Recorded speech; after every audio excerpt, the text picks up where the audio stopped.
Hi everyone, welcome to week 4. Before I get into the week 4 content, I'd like to take a couple minutes just to go over the quiz from week 3. Most people did extremely well, but just in case, I'm going to go over the answers to the first 4 questions. So the first one is teachers need effective communication skills in order to do the following.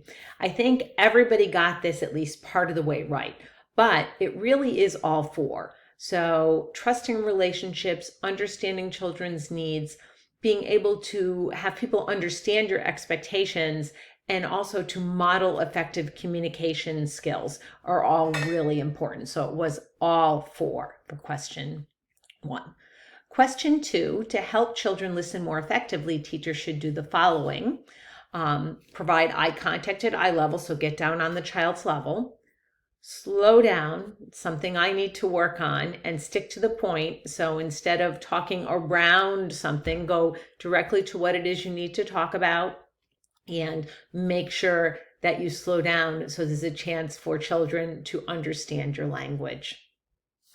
And using gestures.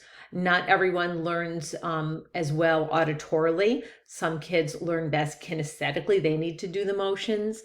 Some kids need those prompts, those physical prompts to do it. The only answer that was not correct is to give directions with many detailed steps. I would say that with young children, 2 or 3 steps are probably enough. When you start getting into complicated multi-step directions, maybe you'll get the first couple.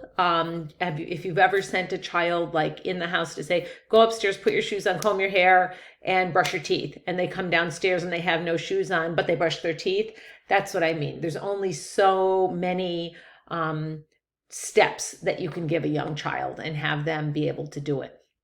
Question 3, which of the following characteristics of assertive communication are assertive communication?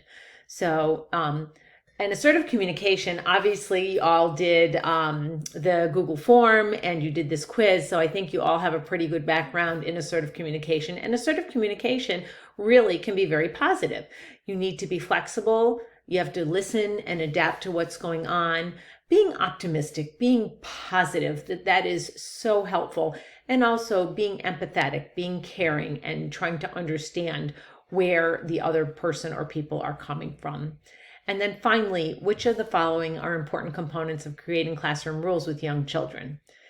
No more than 5 or 6. Same thing like with directions. If you have more than 5 or 6, it's just too many.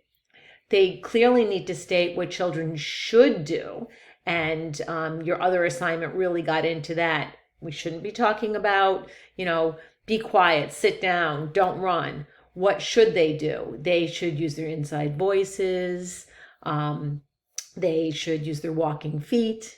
So what you should do, and then also including visual cues. So having those rules posted in the classroom that you've worked on with your children, and also posting visuals for each of them. And you can be very creative with the visuals. I've worked with teachers who are great at drawing things. Otherwise, you can go online now and find pictures of just about anything to use with your rules. So I hope that helps. And if you have any questions about any of those quiz items, make sure you let me know and I'd be happy to have a separate conversation with you.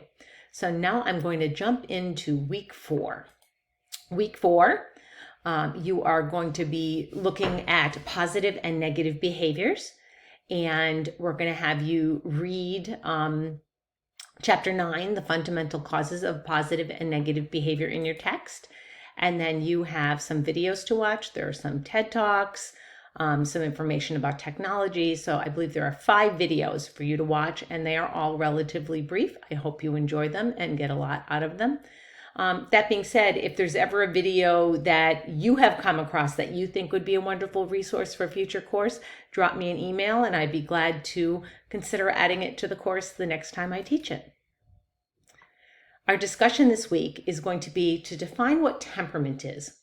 And then once you define it, think about your own temperament and a young child's temperament that you know. It could be your child, it could be a relative, it could be a student in your class. And then think about how your temperament and their temperament influence how both you and they interact with the world. and include a couple of questions for your peers. I really do appreciate that this week everybody seemed to participate a little bit earlier and didn't save everything for Saturday. So I appreciate it and hope we can continue to do that for weeks 4, 5, and 6. Post early, post often, and let's keep having those wonderful, rich discussions. You will also see in the discussions that when you post earlier, I believe that you get a lot more interactions with your classmates, and hopefully that's helpful for you with the content that we're studying. And then lastly, our assignment is I want you to find 3 articles or videos on bullying, specifically that relate to early childhood. So that would be birth through age 8. I want you to summarize the contents of the articles and the videos, and then think about, as a teacher, what techniques you could use in a classroom that could help children understand what bullying is, and also what techniques you could use in the classroom to prevent bullying behaviors.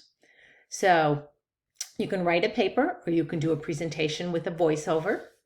Either is fine.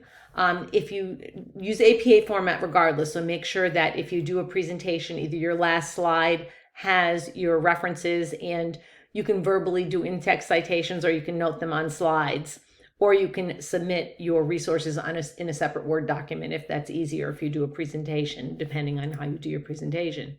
When you do your articles for summary, try to organize them so I can see each individual article or video. So have a section for each one. If you have any questions, feel free to reach out. I'd be happy to set up a time to talk. And otherwise, have a wonderful week 4. Can't believe we're already at the second half of the class, and I will be seeing you. Take care.